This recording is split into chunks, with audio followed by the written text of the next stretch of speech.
موضوع الدرس الاقتداء بالأسوة الحسنة لإبراهيم عليه السلام، سورة الممتحنة، تفسير ابن كثير۔ الحمد لله رب العالمين، والصلاة والسلام على أشرف الأنبياء وسيد المرسلين سيدنا محمد وعلى آله وأصحابه أجمعين۔ اللهم صل على سيدنا محمد وعلى آل سيدنا محمد كما صليت على إبراهيم وعلى آل إبراهيم في العالمين إنك حميد مجيد۔ أعوذ بالله من الشيطان الرجيم۔ قد كانت لكم أسوة حسنة في إبراهيم والذين معه إذ قالوا لقومهم إنا براء منكم ومما تعبدون من دون الله كفرنا بكم وبدا بيننا وبينكم العداوة والبغضاء أبدا حتى تؤمنوا بالله وحده إلا قول إبراهيم لأبيه لأستغفرن لك وما أملك لك من الله من شيء ربنا عليك توكلنا وإليك أنبنا وإليك المصير ربنا لا تجعلنا فتنة للذين كفروا واغفر لنا ربنا إنك أنت العزيز الحكيم۔ لقد كان لكم فيهم أسوة حسنة لمن كان يرجو الله واليوم الآخر ومن يتول فإن الله هو الغني الحميد۔ قال المؤلف والمفسر رحمه الله تعالى: أدام النفع بعلومه وعلومكم في الدارين آمين، إلى أن قال: يقول تعالى لعباده المؤمنين الذين أمرهم بمصارمة الكافرين وعداوتهم ومجانبتهم والتبري منهم: قد كانت لكم أسوة حسنة في إبراهيم والذين معه أي واتباعه الذين آمنوا معه۔ اب مفسر رحمۃ اللہ علیہ آیات کی تفسیر و تشریح فرماتے ہیں کہ اللہ نے ارشاد فرمایا اپنے بندے مومنین کو، جن کو حکم دیا تھا کہ کافروں سے عداوت ہو، کافروں سے دوری ہو، کافروں سے تبری ہو، ان سے کسی قسم کا تعلق نہ ہو۔ اب ان کے لیے ہدایت ہے کہ قد کانت لکم اسوۃ فی ابراہیم والذین معہ، تمہارے لیے قابل اقتداء سیدنا ابراہیم اور ان پر ایمان لانے والوں کا طریقہ ہے۔ وَأَتْبَاعَهُ الَّذِينَ آمَنُوا مَعَهُ إِذْ قَالُوا لِقَوْمِهِمْ إِنَّا بُرَاءُ مِنْكُمْ أَيْ تَبَرَّأْنَا مِنْكُمْ، جب انہوں نے اپنی قوم سے کہا کہ ہم تم سے بری، تمہاری عبادت سے، تمہارے عقیدے سے، تمہارے معاملات سے۔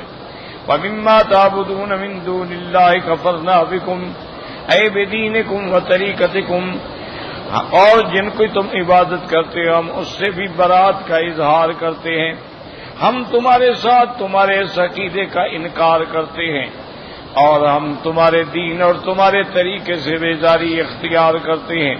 وَبَدَا بَيْنَنَا وَبَيْنَكُمُ الْعَدَاوَةُ وَالْبَغْضَاءُ أَبَدًا، یعنی وَقَدْ شَرَعَتِ الْعَدَاوَةُ وَالْبَغْضَاءُ مِنَ الْآنِ بَيْنَنَا وَبَيْنَكُمْ مَا دُمْتُمْ عَلَىٰ كُفْرِكُمْ وَنَحْنُ أَبَدًا نَتَبَرَّأُ مِنْكُمْ وَنُبْغِضُكُمْ۔ اب تمہارے ہمارے درمیان کھلی دشمنی ہے، واضح دشمنی ہے، اگر جب تک تم اپنے کفر پہ رہو گے تو ہم تم سے بری ہیں، ہم تم سے دور ہیں۔ حتیٰ تؤمنوا باللہ وحدہ الی ان توحدوا اللہ وتعبدوہ وحدہ لا شریک لہ وتخلؤوا ما تعبدون معہ من الاوثان والانداد، حتیٰ کہ تم اللہ کی توحید کا اقرار کرو، صحیح معنوں میں خالص اللہ تبارک و تعالیٰ کی عبادت کرو، اور اللہ تبارک و تعالیٰ کی عبادت میں کسی اصنام، کسی انداد کو شریک نہ کرو۔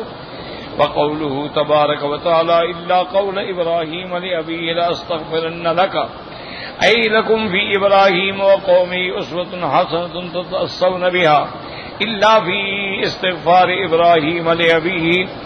اب اللہ نے فرمایا کہ تمہارے لیے ابراہیم اور اس کی قوم میں اقتدا ہے، ہاں مگر اس مسئلے میں کہ ابراہیم علیہ السلام نے اپنے باپ کے لیے بخشش مانگی.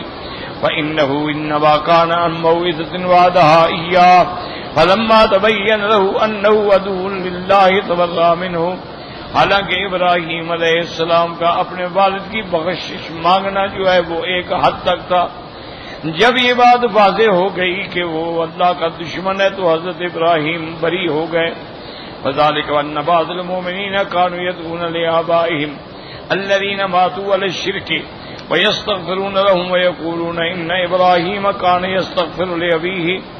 چونکہ بہت سارے ایمان والے جن کے والدین کفر اور شرک میں مر گئے تھے ان کی مغفرت کے لیے دعا کرتے تھے اور حجت پکڑتے تھے کہ ابراہیم علیہ السلام نے بھی تو اپنے مشرک باپ کے لیے مغفرت مانگی ہے.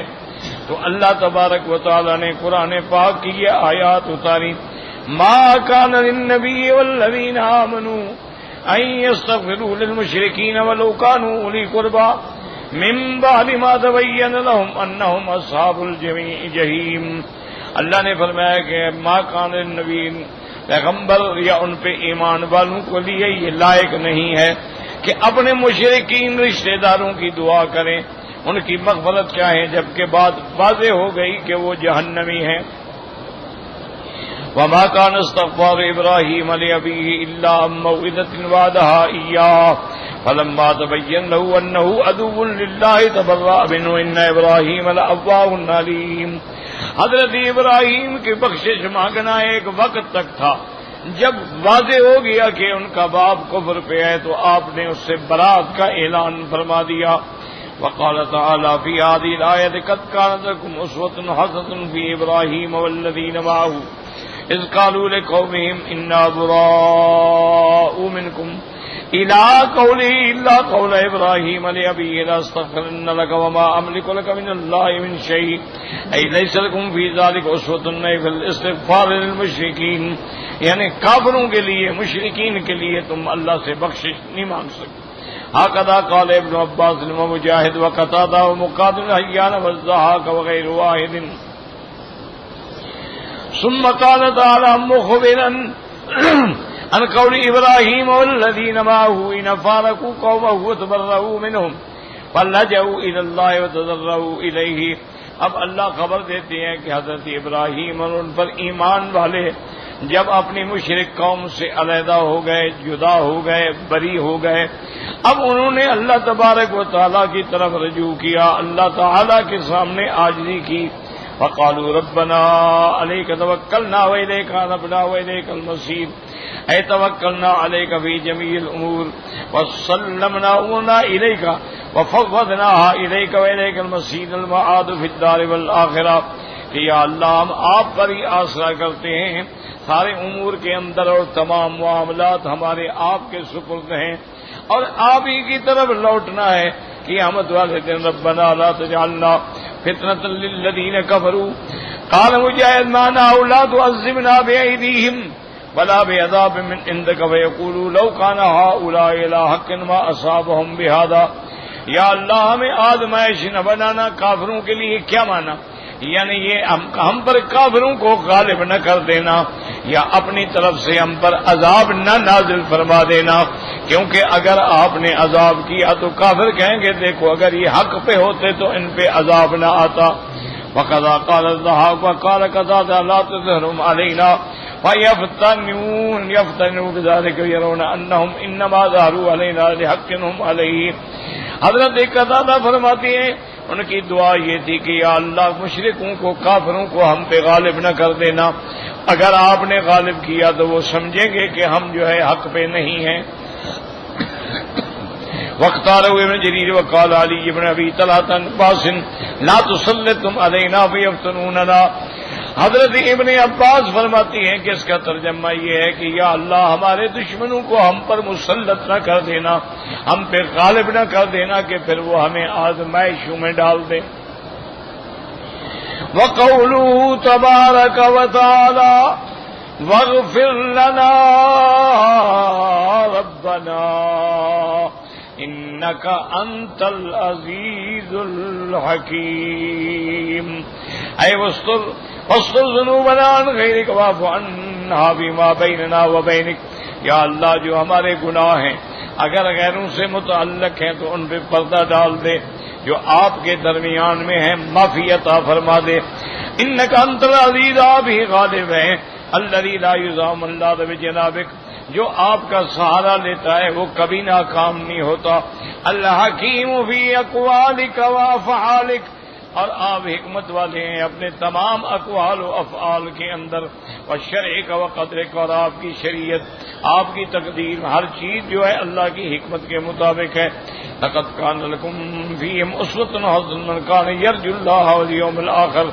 وهذا تأكيد لما تقدم ومستثنى منه ما تقدم أيضا، لأن هذه الأسوة المثبتة هنا هي الأولى بعينها. اب اللہ نے دوبارہ تاکید فرما دی کہ تم ابراہیم علیہ السلام کی اتباع کرو. لمن كان يرجو الله واليوم الآخر تاجیج الى ذلك لكل مؤمن بالله والمعاد، یعنی یہ مسلمانوں کے لیے ایک تنبیہ ہے کہ جس کا بھی اللہ آخرت پہ ایمان ہے وہ کسی غیر پہ کیسے بھروسہ کر سکتا ہے. وقوله تعالى وإن يتولى عما أمر الله به فإن الله هو الغني الحميد. اور اگر تم اعراض کرو گے، اللہ کی شریعت کو نہیں مانو گے، تو اللہ تو غنی ہے، اس کو تو کوئی ضرورت اور حاجت نہیں ہے. كقوله تبارک و تعالی وان تکفروا انتم من فی الارض جميعا، اگر تم سارے زمین والے بھی کفر کرو اللہ کو کوئی نقصان نہیں. فقال علی بن ابی طالب الغنی الذی قد کمل فی غناہ واللہ، غنی اس کو کہتے ہیں جو اپنے غنا میں کامل ہو اور یہ اللہ کی ذات ہے. هذه صفۃ لا تنبغي الا له ليس له كفوا وليس كمثله شيء سبحان الله الواحد القهار. ہم مفسر فرماتے ہیں یہ صفت صرف اللہ کی ہے اور کوئی اس کی تشبیہ نہیں کر سکتا کہ اس کی صفت ہے کہ لیس کمثلہ شیء سبحان اللہ الواحد القہار. الحمید المستعمل الى خلقہ المحمود فی جمیع اقوالہ وافعالہ لا الہ غیرہ ولا رب سواہ. اسی کی ذات جو ہے وہ ایک ہے اور سب پہ غالب ہے، تمام محامد کا حقدار ہے اور اپنی مخلوق پر بھی رحمت فرمانے والے ہیں، اور ان کے جمیع اقوال افعال جو ہیں وہ بالکل پسندیدہ ہیں. لا الہ غیرہ، اس کے سوا کوئی معبود برحق نہیں، ولا رب سواہ، اور اس کے سوا کوئی رب نہیں، وہی رب العالمین ہے. تو ان آیات میں جیسا کہ ہم نے پڑھا ہے اللہ تبارک و تعالی نے ایمان والوں کے لیے ایک اصول اور قاعدہ بیان فرما دیا ہے کہ جو اللہ پر ایمان لانے والے ہیں، اللہ کے رسول پہ، اللہ کے قرآن پہ، اللہ کی شرائع پہ، اوامر پہ، نواہی پہ، وہ کبھی کسی کافر سے دلی تعلق نہیں رکھ سکتے. اسی لیے علماء فرماتے ہیں کہ دو ضدین جو ہوتے ہیں وہ کبھی جمع نہیں ہو سکتے. دیکھیں نا، رات اور دن یہ ایک دوسرے کی ضد ہے. رات ہوگی تو دن نہیں ہوگا، دن ہوگا تو رات. اب یہ دونوں ہو جائیں گے، دن بھی ہے رات بھی ہے، یہ ہو نہیں سکتا. اسی طرح حق اور باطل کٹھے نہیں ہو سکتے، ضد ہیں. اسی طرح صدق اور کذب، جھوٹ اور سچ کبھی جمع نہیں ہو سکتے. بھئی یا جھوٹ ہے تو پھر سچ نہیں، اور اگر سچ ہے تو پھر جھوٹ نہیں. تو جن لوگوں کا اللہ سے محبت ہو، سرکار دو عالم صلی اللہ علیہ وسلم سے محبت ہو، دین اسلام سے محبت ہو، ان کے دل میں کافروں کی محبت جمع کیسے ہو سکتی؟ یہ تو ضدین ہیں، ضدان لا یجتمعان. اسی لیے اس مرحلے میں سب سے کامیاب جماعت جو تھی وہ اصحابہ رسول اللہ کی، یاد کہ صحابہ جب ایمان لے آئے انہوں نے اپنے کافر رشتہ داروں سے ہر قسم کی برات اختیار کی، حتیٰ کہ میدان جنگ میں بھائی نے بھائی کو قتل کر دیا کہ بھائی کافر ہیں، مقابلے پہ اس نے یہ نہیں سوچا کہ بھائی ہے میں رعایت کر جاؤں، یعنی یہ ایمان تھا کہ جب ایمان پہ جم گئے اب کافر سے کوئی تعلق۔ حالانکہ جنگ بدر کے بعد حضور صلی اللہ علیہ وسلم نے جب جنگی قیدیوں کے بارے میں مشورہ کیا تو حضرت ابو بکر رضی اللہ تعالی عنہ نے عرض کیا حضور نرمی فرمائیں، احسان فرمائیں، کچھ ہیں بہرحال ان کو بہت مار مل چکی ہے، اب جو بچے ہوئے ہیں ان سے کچھ نہ کچھ قرابت بھی ہے، رشتہ داری بھی ہے،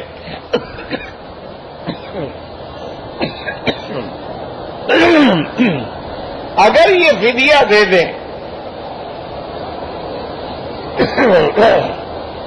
تو مسلمانوں کی مالی مدد بھی ہو جائے گی اور ان پہ بھی احسان ہو جائے گا۔ جب حضرت عمر رضی اللہ تعالی عنہ سے حضور نے پوچھا تو حضرت عمر نے کہا کہ یا رسول اللہ حکم تو وہی ہے جو آپ فرمائیں گے، لیکن میری رائے یہ ہے کہ آپ مجھے حکم دیں، حضرت علی کو حکم دیں کہ سب ہم اپنے رشتہ داروں کی گردنیں کاٹ دیں۔ جب یہ کافر ہیں تو آپ کے ساتھ لڑنے کے لیے آئے، ان سے کیا مہربانی؟ تو اسلام کا تقاضا ہی، اسی لیے آپ دیکھ لیں کہ اللہ نے پھر صحابہ کو کیسے کامیاب فرمایا۔ سرکار دو عالم کی زندگی میں کافی حولان مکہ جو تھا فتح ہو گیا، مکہ فتح ہو گیا، طائف، حنین، عرب، بدر، جحفہ، اسی طرح خیبر، تبوک، یہ سب فتح ہو گئے۔ جب خلفائے راشدین کا دور آیا تو انہوں نے تو کیسر و کسرا کی سپر پاوروں کو پاؤں تلے رون ڈالا۔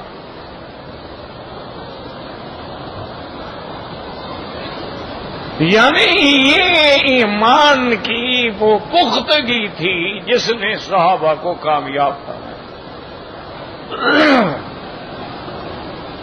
یہ دور چلتا آیا، جیسے جیسے ہم سرکار دو جہاں سے دور ہوتے گئے ہمارے اندر وہ ایمان کمزور ہوتا گیا۔ اب کفار کے ساتھ دوستیاں بھی ہونے لگی، کفار سے محبت اور پینگیں بھی بڑھائی گئیں، بلکہ اللہ نہ کرے مسلمان کافروں کے غلام بن گئے، ان کے فرما بردار بن گئے، ان کے تابع دار بن گئے، بڑے بڑے پیر، بڑے بڑے مولوی، بڑے بڑے گدی نشین جو تھے بک گئے۔ اس کا انجام یہ نکلا کہ آج ہر جگہ مسلمان جو ہے وہ کار مذلت میں ہے، ایک امتحان میں پڑا ہوا ہے اور کفر اس پر مسلط۔ پورے عالم پہ نظر دوڑائیں، آپ کو کیا نظر آ رہا ہے؟ ہر جگہ خون مسلم کی ارزانی ہے، ہر جگہ مسلمانوں پہ الزام ہے، ہر جگہ مسلمانوں کو نعوذ باللہ ذلیل کیا جاتا ہے۔ کبھی انبیاء کے کارٹون بنائے جاتے ہیں کہ کیا ان میں کوئی غیرت ہے یا ختم ہو گئی؟ کبھی فلمیں بنا کے پیغمبروں کے کردار دکھلائے جاتے ہیں، صحابہ کے کردار دکھلائے جاتے ہیں، کبھی مسجدیں گرائی جاتی ہیں، کبھی قرآن کے اوراق کو پاؤں میں روندا جاتا ہے، کبھی کمپنیاں ایسے جوتے بناتی ہیں کہ ان کے تلے نیچے جو ہے اللہ کا لفظ لکھ دیتی ہیں، کبھی کمپنیاں جو ہیں ایسے انڈر ویئر بناتی ہیں کہ ان پہ کلمہ لکھ دیتی ہیں۔ یہ سارے ان کے ٹیسٹ ہیں، ہمیں انجیکشن لگا کے ٹیسٹ کرتے ہیں کہ کچھ ہے یا مردہ قوم ہے، ختم۔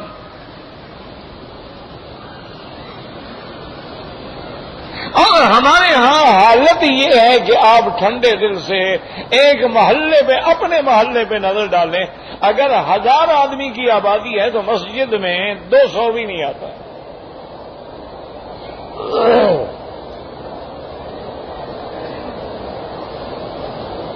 حضرت شاہ جی رحمت اللہ علیہ فرماتے ہیں کہ میں انتخابی تقریروں میں تقریریں کر رہا تھا تو ایک جگہ میں بڑے جوش خطابت میں کہ اللہ نے اگر ہمیں موقع دیا ہم اسلام نافذ کریں گے، ہم قرآن نافذ کریں گے، قرآن کا قانون ہوگا اور زانی کو درے لگیں گے، زانی کو رجم ہوگا، شرابی کو کوڑے مارے جائیں گے، بے حیائی نہیں ہوگی، عریانی نہیں ہوگی، فلمیں نہیں ہوں گی، حرام نہیں ہوگا۔ میرے سامنے ایک بوڑھا آدمی بیٹھا ہو، داڑھی والا سفید، وہ ایسے بڑے طنز سے سر ہلا، میری بات سنے اور سر ہلائے ایسے جیسے مجھ پہ طنز کر رہا ہو۔ شاہ جی پر میں نے ادھر دیکھنا چھوڑ دیا کہ ایک خطیب کا ایک مزاج ہوتا ہے، کوئی اور بات ہو جائے اس کا دماغ تو کیا۔ جب تقریر ختم ہوئی تو مجھے غصہ تھا، میں نے اس کو بلایا، میں نے کہا بابا کیا بات ہے؟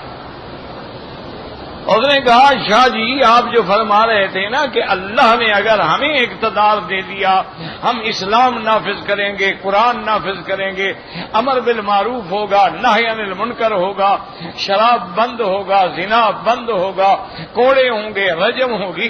میں اس لیے کہہ رہا تھا کہ ماشاءاللہ تم بھی الیکشن جیت گئے، انشاءاللہ تمہاری ضمانت ہی ضبط ہوگی۔ میں نے کہا کیا بات ہے؟ اس نے کہا ووٹ تو انہوں نے دینا ہے جو دانی ہیں، جو شرابی ہیں، ان کو تو آپ بند کریں گے، پاگل ہو گئے ہیں کہ تمہیں بنائیں گے۔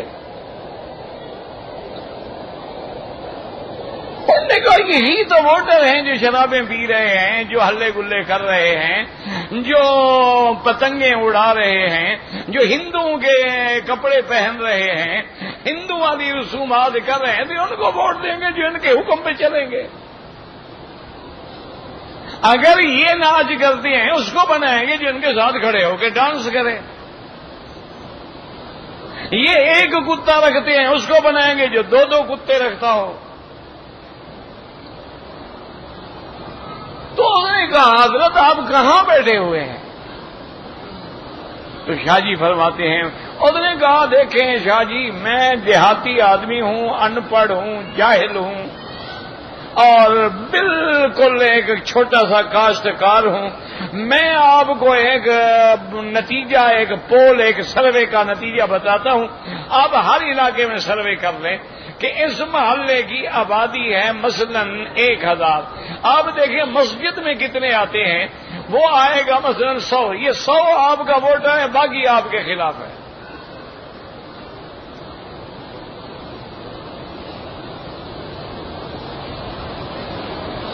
تو اس لیے جب یہ عالم ہو جائے گا تو اب ہمارے ہاں تو وہی وقت آ گیا ہے جو سرکار دو عالم صلی اللہ علیہ وسلم نے فرمایا تھا۔ آنکھیں بند کر کے ذرا غور کریں، صدق رسول اللہ، میرے مدنی نے سچ فرمایا کہ لم یبقى من الاسلام الا اسمہ وَلَمْ يَبْقَ مِنَ الْقُرْآنِ إِلَّا رَسْمُهُ، ایک وقت آئے گا اسلام کا نام رہے گا، قرآن لکھا ہوا ہوگا بس۔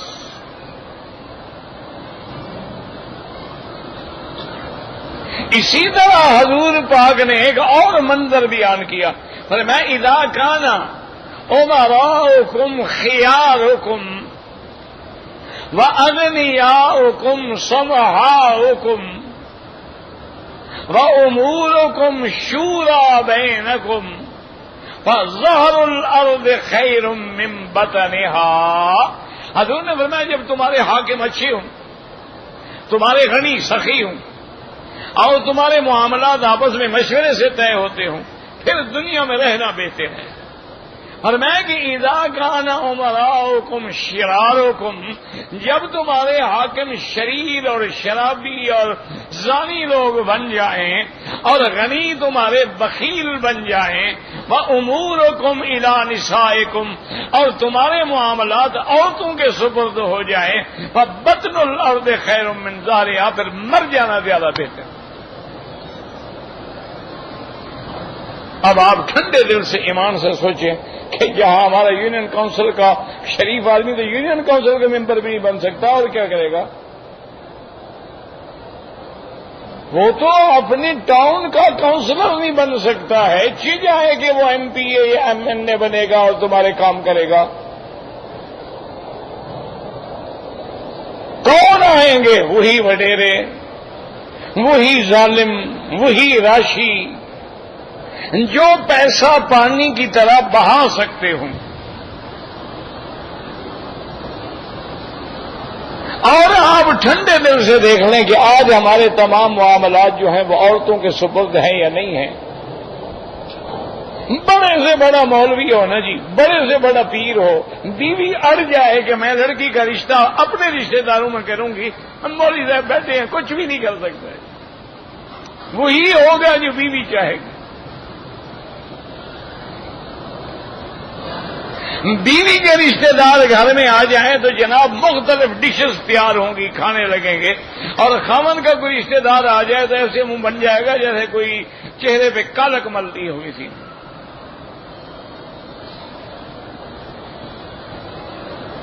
یہ کیا ہو رہا ہے آخر؟ آج ہر مقام پہ جی عورت مساوات چاہتی ہے، ہر معاملے میں برابر ہے، فٹ بال میں، ہاکی میں، کرکٹ میں، وزارتوں میں، ایم این اے شپ میں، ایم پی، یہ برابری ہو رہی۔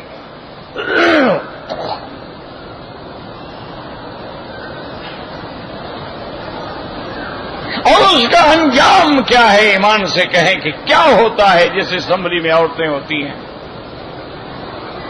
کیا ہوتا ہے جب ان کے ساتھ معاوضہ ہوتا ہے، مقابلہ ہوتا ہے، یا وہ جب بگڑنے میں آ جاتی ہیں تو ان کا کیا حال ہوتا ہے؟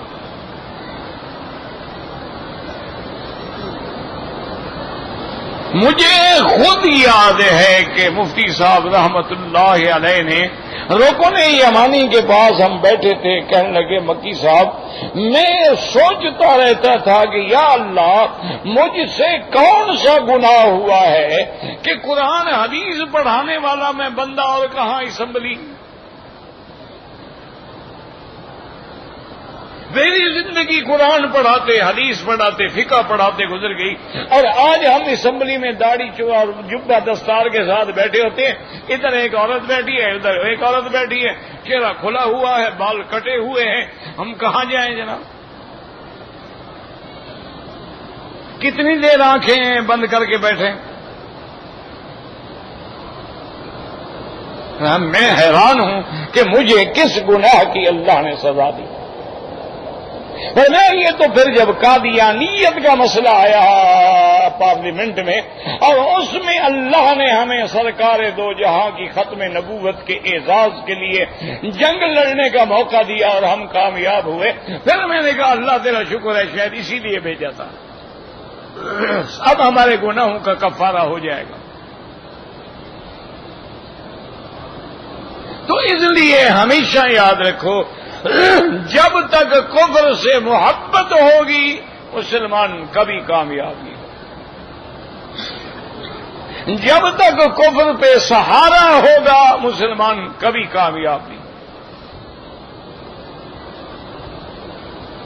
رحمت دو عالم کا نمونہ ہمارے سامنے، حضور پاک آرام فرما رہے تھے ایک درخت کے نیچے سفر میں، صحابہ دور دور دور دور، کوئی ادھر کوئی ادھر کوئی ادھر، تو ایک کافر جو تھا، دشمن جو تھا، وہ چھپا ہوا تھا۔ حضور صلی اللہ علیہ وسلم نے اپنی تلوار مبارک جو تھی درخت پہ لٹکا دی، درخت کے نیچے سو گئے، اس کو موقع ملا کہ صحابہ تو بہت دور دور ہیں، اس نے جلدی سے تلوار نکالی اور اس کے بعد آواز دی کہ یا محمد صلی اللہ علیہ وسلم، اب کون تمہیں میری اس تلوار سے بچا سکتا ہے؟ بلاؤ جن کو بلانا ہے۔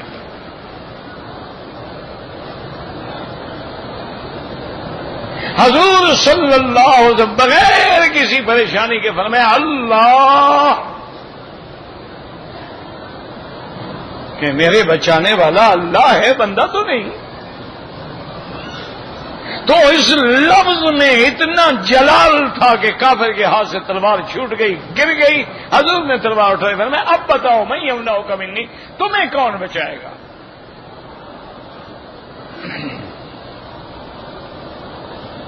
تو جب یہ عالم ہو کہ اللہ کے سوا کسی پہ نظر ہی نہیں ہے نا، اللہ بس. سرکار غار میں بیٹھے ہیں، دشمن اوپر کھڑے ہیں، سیدنا ابو بکر گھبرا رہے ہیں، اور اللہ تبارک و تعالیٰ کے نبی فرما رہے ہیں ابو بکر کیوں گھبراتے ہو؟ ان اللہ معنا، اللہ جو ہمارے ساتھ ہے. تمام احزاب جمع ہو کے مدینہ منورہ کو گھیر لیتے ہیں. خندق ہے درمیان کے اندر، اور مدینہ پاک کے جو یہودی ہیں، منافق ہیں، وہ بھی دشمن ہیں. لیکن اللہ تبارک و تعالیٰ کے پیغمبر نے رات کو جب دعا کی کہ یا اللہ ہر طرف سے کفار کی طاقت نے ہمیں گھیر لیا ہے، پورے مدینے کو گھیر لیا ہے، اور تیرے سوا ہمارا کوئی بھروسہ نہیں ہے، علیک توکلنا، تو اللہ نے حکم دیا، ہوا چلی، کافروں کے پورے لشکر کو اٹھا کے باہر پھینک دیا.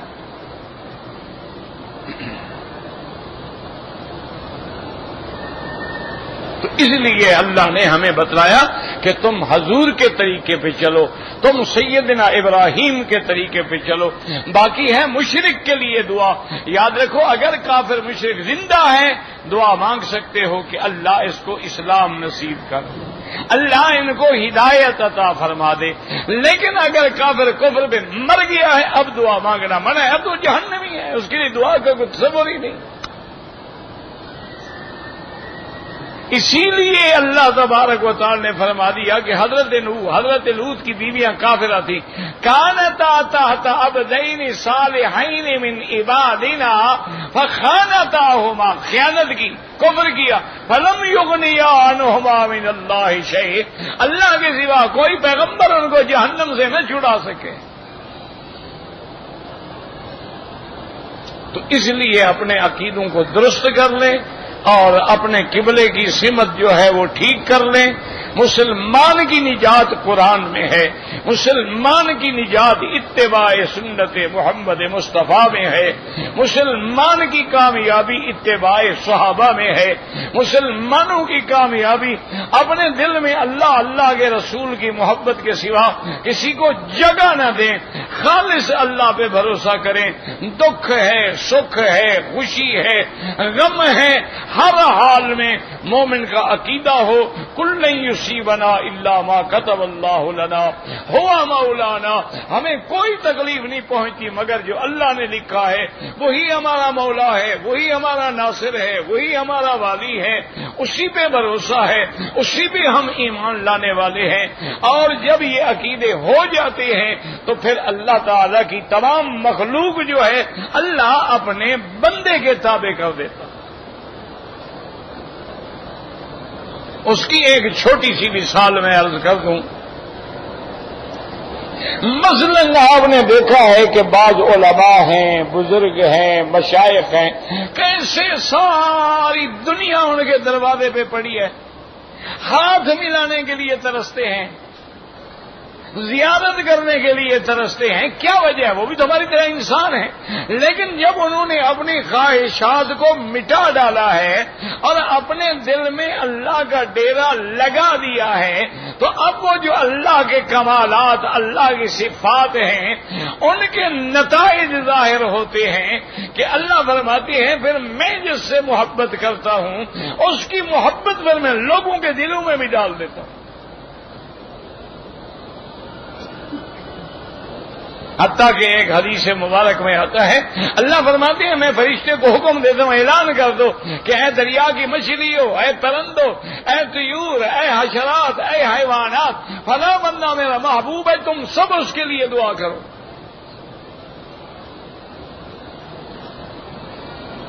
وہ ہمارے بزرگ کہتے تھے کہ تم اپنی نظروں کو غیر محرم کے دیکھنے سے بچا لو تو پھر ہر نظر تیری غلام ہوگی، اور جب تم غیروں پہ نظر ڈالتے رہو گے پھر تیری کوئی دھیلے کی بھی عزت نہیں ہوگی۔ نماز کیوں؟ اللہ کو کیا ضرورت تھی؟ ٹھنڈے دل سے سوچو، اللہ چلو کہہ دیتے بھائی اپنے گھر میں دروازہ بند کر کے نماز پڑھا کرو، کیا ضرورت تھی کہ نہیں مسجد میں آؤ تاکہ میرے بندوں سے ملو، ان میں میرے اللہ والے بھی ہوں گے، جمعہ کے دن اور بڑے اجتماع میں آؤ، عیدین کے دن اور بڑے اجتماع میں آؤ، کہ جب تم اللہ والوں کی جماعت میں آؤ گے تو کسی کی دعاؤں سے تیرا بیڑا بھی پار ہو جائے گا۔ اس لیے بہرحال دعا کریں کہ اللہ ہمیں اسلام کی، دین کی محبت دے، سرکار دو عالم کی محبت دے، اور اللہ ہمارے دلوں میں نور ایمان بھر دیں، اور میرا اللہ جب تک آپ ہمیں نہ بچائیں کوئی نہیں بچا سکتا۔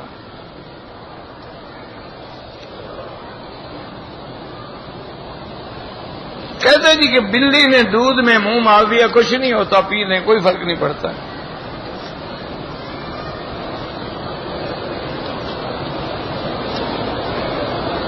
کہتے جی کہ حضور پاک نے فرمایا ہے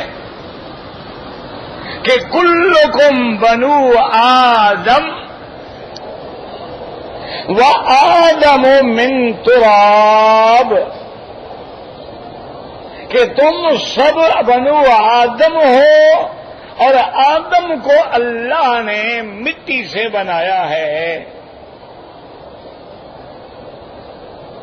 تو کہتا ہے اس میں آدم کی ساری مخلوق جو ہے وہ اولاد ہے، لیکن حضور نے یہ تو نہیں فرمایا کہ میں بھی۔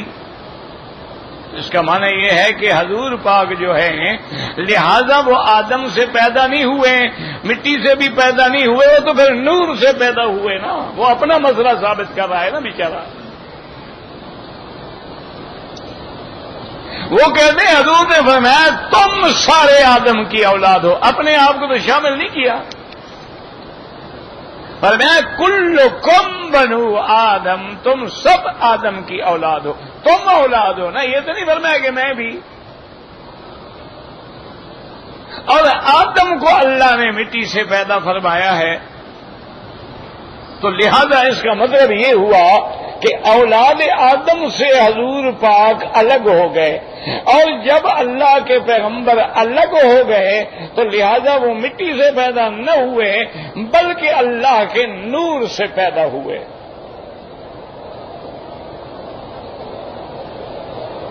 دعا کرو اگر ضد ہے تو اللہ دور کرے۔ ایک مشکل مصیبت ہے نا، آدمی ضد میں آ جائے نا وہ بھی نہیں مانتا، جانتا بھی ہے کہ میں جھوٹا ہوں لیکن ضد ہے۔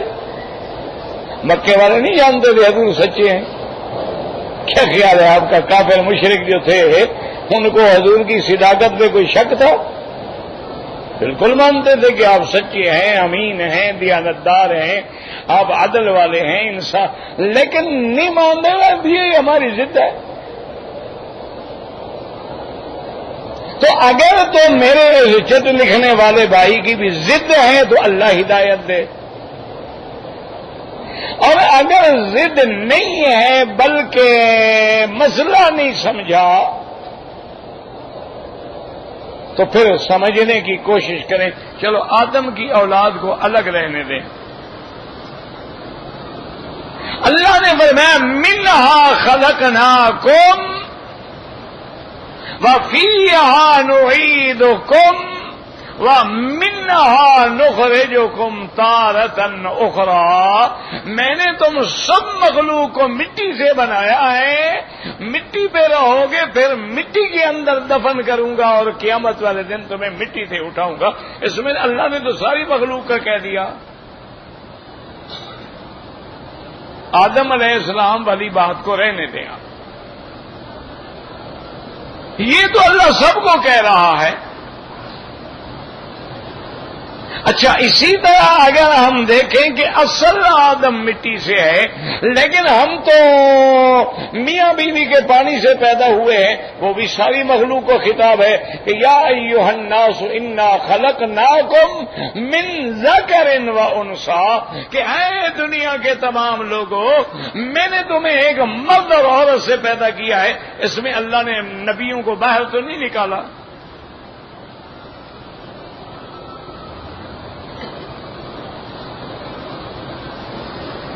اور اسی طرح تمہیں یہ بھی غلط فہمی ہے، حضور نے خود فرمایا انا سید ولد آدم، میں بھی آدم کی اولاد ہوں لیکن ان کا سردار ہوں۔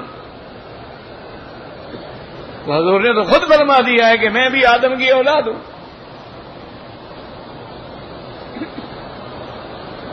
آپ نے تو خود فرمایا ہے کہ معراج کی رات مجھے حضرت ابراہیم جب دکھائے گئے تو جبریل نے کہا کہ ہذا ابو کا ابراہیم، آپ کا ابا ابراہیم ہے۔ تو ابراہیم علیہ السلام اولاد آدم ہیں،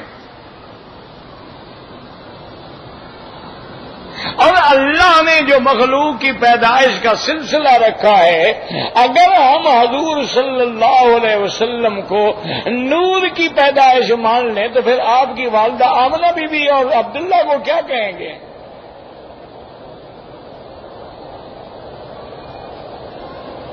یعنی وہ آپ کے والد والدہ نہیں تھے؟ اور بی بی آمنہ کہتی ہے کہ جب حضور میرے بطن میں تھے تو میں جس پہاڑوں سے وادیوں سے کبھی کبھی گزرتی تھی تو مجھے آواز آتی تھی کہ آمنہ تمہیں مبارک ہو، تم اللہ کی مخلوق سے سب سے اعلیٰ شخصیت تمہارے پیٹ میں ہے۔ تو آپ تو پھر والدہ کے پیٹ میں بھی رہے، نور بھی والدہ کے پیٹ میں رہتا ہے۔ نور کی والدہ کا نام تو بتاؤ ذرا مجھے۔ نور کے والد کا نام بھی بتا دو کہ نور کے ابے کا نام کیا ہے۔ اچھا، ابے کا نام عیسائیوں کی طرح خدا ہے تو بیوی کا نام پھر بیوی مریم ہو گئی، پھر وہی عقیدہ درست ہوا نا۔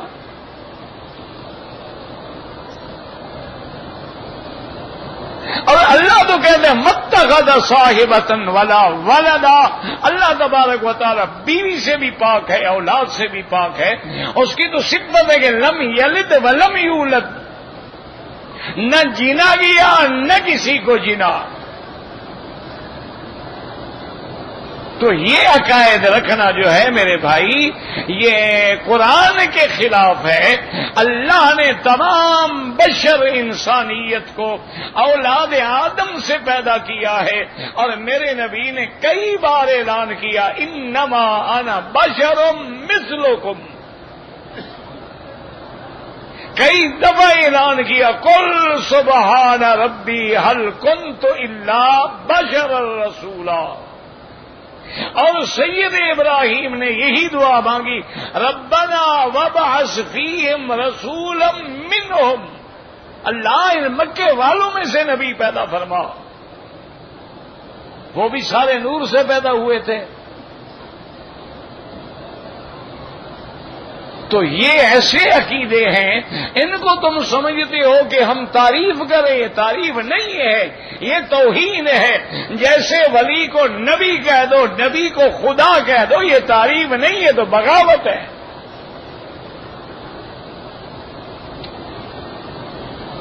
پیغمبر پیغمبر ہوتا ہے، نبی نبی ہوتا ہے، ولی ولی ہوتا ہے، خدا خدا ہوتا ہے۔ اسی لیے اللہ نے جب معراج کا ایک عظیم معجزہ دیا، وہاں یہ نہیں فرمایا اسرا بخلیل ہی، اسرا بحبیب ہی، فرمایا اسرا بعبد ہی، کہ معراج پہ مدنی جا رہے ہیں، جاتے ہوئے بھی عبد ہیں، آسمانوں پہ بھی عبد ہیں، واپس آئے ہیں تو عبد ہیں۔ وَأَوْحَىٰ إِلَىٰ عَبْدِهِ مَا أَوْحَىٰ۔ اسی لیے اللہ نے نماز میں تیرے لیے عقیدے کو صحیح رکھنے کے لیے نماز کا جز بنا دیا ہے کہ اشہد اللہ الہ الا اللہ و اشہد ان محمدن عبدہ و رسولہ۔ اور اسی طرح حدیث مبارک میں ہے کہ سرکار دو جہاں نے فرمایا کہ لواء الحمد یوم القیامت فی یدی، حمد کا پرچم قیامت والے دن میرے ہاتھ میں ہوگا. ابونا آدم تحت لوائی، ابا آدم میرا ابا ہے لیکن میرے پرچم کے نیچے کھڑا ہوگا. تو ایسے عقیدے جو ہیں نا وہ ایسے گھڑنتو مڑنتو باتوں سے نہیں ثابت ہوتے کہ جی حضور تو اللہ کے نور کا ٹکڑا ہے. خدا کا خوف کرو، اللہ بھی ٹکڑے ہو گیا تو پھر خدا کیا ہوا؟ خدا بھی ٹکڑے ہوتا ہے یا تجزا ہے.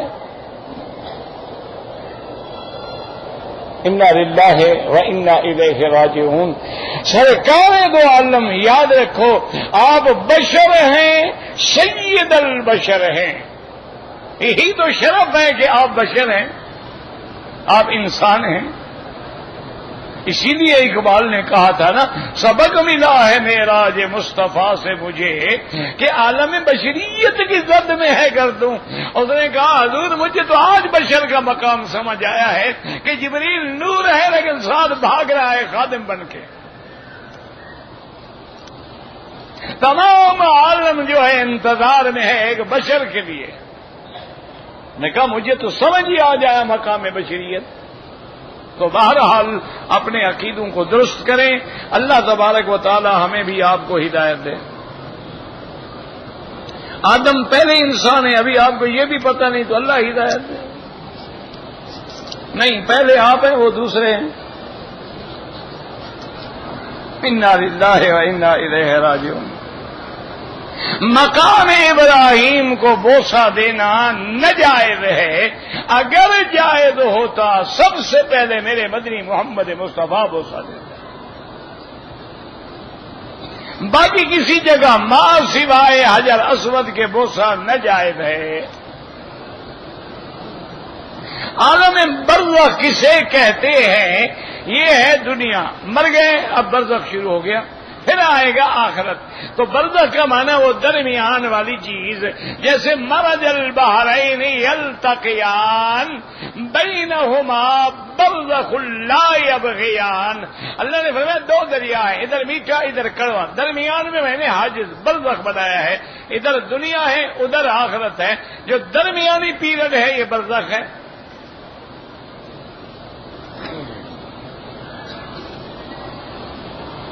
کہتے ہیں کہ میں نے صفا مروہ کے دوڑنے کے بعد اپنی والدہ کے بال ایک طرف سے پکڑ کے کاٹ لیے. بہرحال وہ عمرے سے نکل گئیں، لیکن مسئلہ سمجھ لیں کہ کوئی عورت یوں کر کے بال کاٹ دے یا یوں کر، یہ حرام ہے. سارے بالوں کو پیچھے لے جائے، جہاں بالوں کی انتہا ہو وہاں ایک پور کے برابر کاٹے. یہ معنی ہوتا ہے کاٹنے کا. یہ نہیں ہے کہ ادھر سے لٹ پکڑ لی یا ادھر سے لٹ پکڑ لی، یہ ناجائز ہے.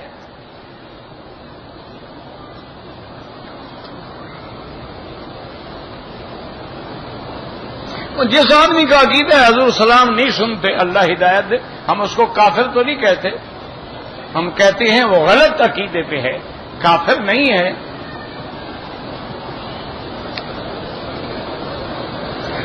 سونے چاندی کے زیور نہیں، آرٹیفیشل پہن سکتے ہیں.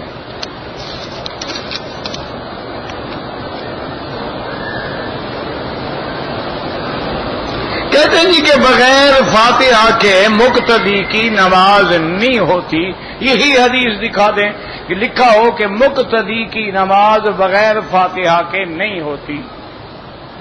ہم آنکھوں پہ رکھیں گے، مان لیں.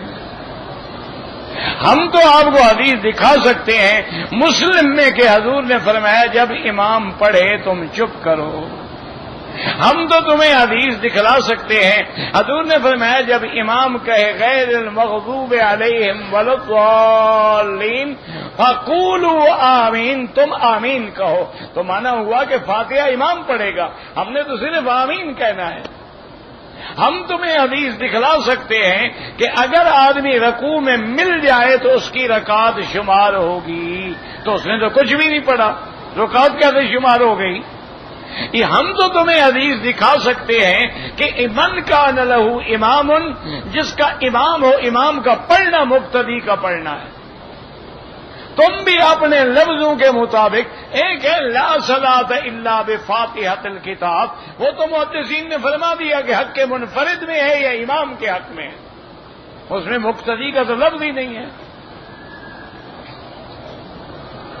نہ 1400 سال گزر گئے ہیں، کتنا عرصہ اور حضور کی امت کو لڑاؤ گے ان مسئلوں پر؟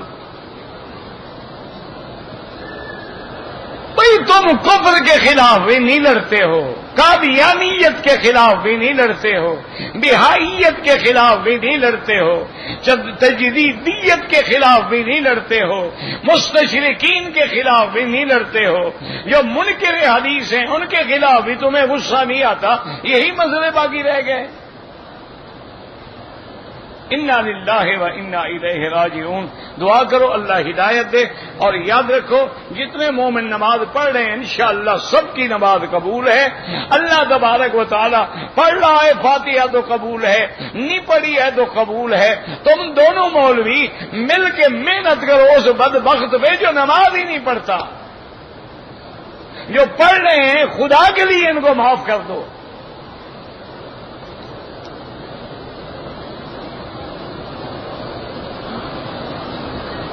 میں نے عمرہ کیا، بعد میں احساس ہوا کہ میں نے چپل نہیں پہنے، کوئی بات نہیں، پہنے نہیں پہنے، ضروری ہے کہ چپل پہنے، جو بھی جوتا ہے سب ٹھیک ہے۔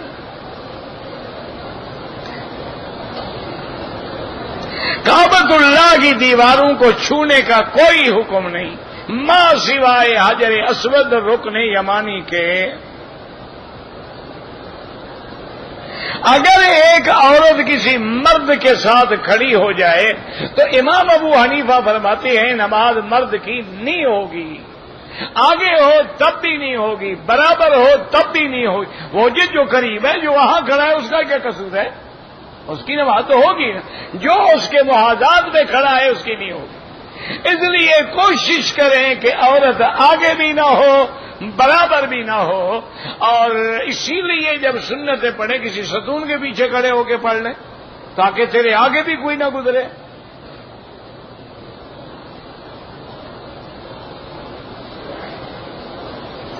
میرا موبائل نماز میں گر گیا، چل پڑا، میں نے بند کر دیا، اللہ معاف کرے، لیکن اس کو پہلے بند کر کے جیب میں ڈال دیا کرو، احتیاط کیا کرو۔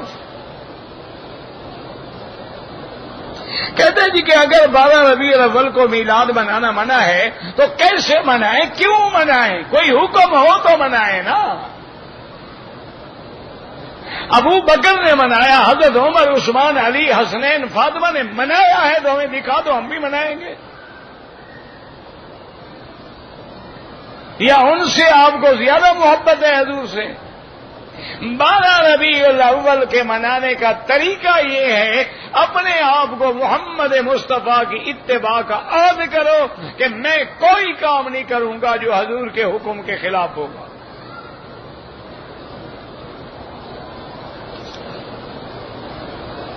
عقیقہ کا جانور جو جانور ہوتا ہے کوئی عمر کیا، جیسے بکری قربانی کی ہوتی ہے، اگر بچے آئے احرام پہ ان کے لیے احرام باندھنا لازم نہیں ہے، لیکن نیت کر لو ماں باپ ساتھ، تاکہ ان کو بھی اللہ اجر دے گا، تمہیں بھی اجر دے گا۔ زکوٰۃ اور عشر کے پیسے جو یہاں حرم میں خادم کام کرتے ہیں بالکل دے سکتے ہو، 500-600 ریال میں کوئی امیر آدمی تو نوکری کرنے نہیں آتا نا۔ میرے ماموں زاد جو ہے وہ تویز دیتے ہیں، بہرحال اللہ ہدایت دے، دعا کرو ان کے لیے۔ اگر تو قرآن حدیث لکھتے ہیں پھر تو کوئی بات نہیں، لیکن اگر وہ قرآن و حدیث سے ہٹ کے لکھتے ہیں تو کفر و شرک تک چلا جاتا ہے۔ 50 طواف کی کوئی حدیث نہیں ہے۔ حجر اسود کو بوسہ دینا سنت ہے، اگر لوگوں کو تکلیف ہو نہ دیں، اشارہ کریں۔ بعض لوگ احرام باندھتے ہیں لیکن سطر کا خیال نہیں کرتے، عمرہ ہی نہیں ہوگا۔ درمیان نماز میں سجدے کی جگہ نظر رکھیں. حلق میں چوتھائی کا حکم ہی نہیں، سارے سر کا حلق کرائیں. مسئلہ کرنے سے منع کیا ہے حضور نے. اگر مشین آ سکتی ہے، مشین میں بال کٹتے ہیں، مشین پھروا لے. صلاۃ تسبیح جو ہے ایک حدیث ضعیف میں موجود ہے، اور علماء کہتی ہیں کہ فضائل میں ضعیف حدیث بھی حجت ہوتی ہے.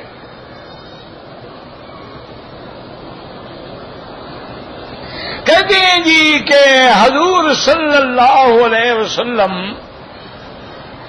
کافر ہو یا مسلمان ہو جب مرتا ہے تو اس کی قبر میں تشریف لاتے ہیں.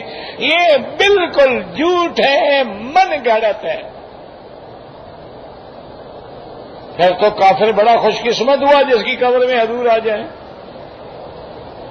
اور کیا خیال ہے آپ کا، جہاں حضور آئے وہاں عذاب ہوگا؟ اللہ نے تو فرمایا میرا مدنی آپ مکے میں ہیں، میں ان پہ کیسے عذاب کروں؟ وما كان الله ليعذبهم وانت فيهم. آپ جو اندر ہیں، آپ جب مکے سے جائیں گے دیکھیں میرا ان کو کیسے ٹھیک کرتے ہیں. تو حضور قبر میں آ جائیں پھر عذاب بھی ہو، عجیب عقیدہ ہے. اچھا، ایک دن میں 10 لاکھ آدمی مرتا ہے تو 10 لاکھ قبر میں حضور جائیں گے؟ دو. تیسری بات یہ ہے کہ حضور تو تمہاری قبر میں آ گئے، اور مدینے میں بیچارے جو صلاۃ والسلام پڑھ رہے ہیں وہ کس پہ پڑھ رہے ہیں؟ حضور تو قبر میں آ گئے، چلے گئے. آپ تو سارا دن ادھر مشغول رہے، وہاں صلاۃ والسلام پڑھنے والے تو رول گئے. اچھا عقیدہ ہے بھائی. اصل کیا ہے کہ ما تقول فی حق ھذا الرجل، لفظ ھذا قریب کے لیے ہوتا ہے.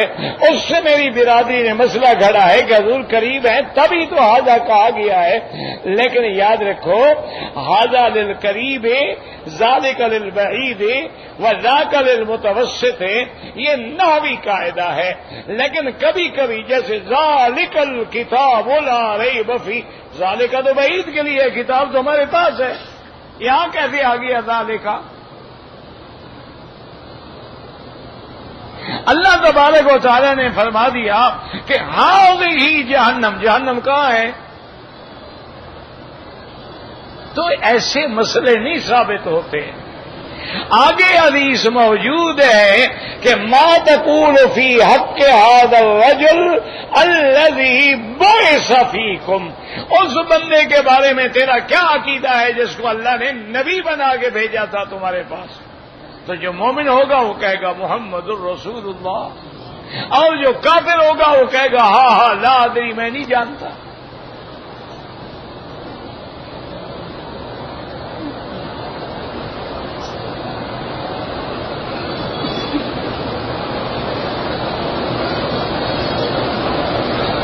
اگر ایک آدمی ہے، گھر بھی نہیں ہے، بچے بھی رشتہ داروں کے گھر میں رہتے ہیں، اگر کوئی آدمی اس کو زکوٰۃ دے سکتا ہے، دے سکتا ہے. جب وہ مجبور ہے، بے گھر ہے، بے در ہے، تو زکوٰۃ لینے کا حقدار ہے. کوئی زکوٰۃ میں اس کو گھر بنا، آپ زکوٰۃ اس کو دے دیں. زکوٰۃ میں گھر نہیں بنا سکتے آپ، زکوٰۃ میں اس کو مالک بنانا ضروری ہے. پھر وہ گھر بنائے نہ بنائے اس کی مرضی. ہم یہ نہیں کر سکتے کہ گھر بنا کے دے دیں. زکوٰۃ کا پیسہ گھر میں، مدرسے میں، مسجد میں، تعمیر میں نہیں لگ سکتا ہے. آپ لازماً اس غریب کو دیں گے، اس کو مالک بنائیں گے. واللہ اعلم. ربنا تقبل منا انك انت السميع العليم. ربنا آتنا في الدنيا حسنة وفي الآخرة حسنة وقنا عذاب النار. ربنا هب لنا من ازواجنا وذرياتنا قرة اعین. یا اللہ عالم اسلام کی عزت کا فیصلہ فرما. یا اللہ عالم اسلام کے غلبے کا فیصلہ فرما.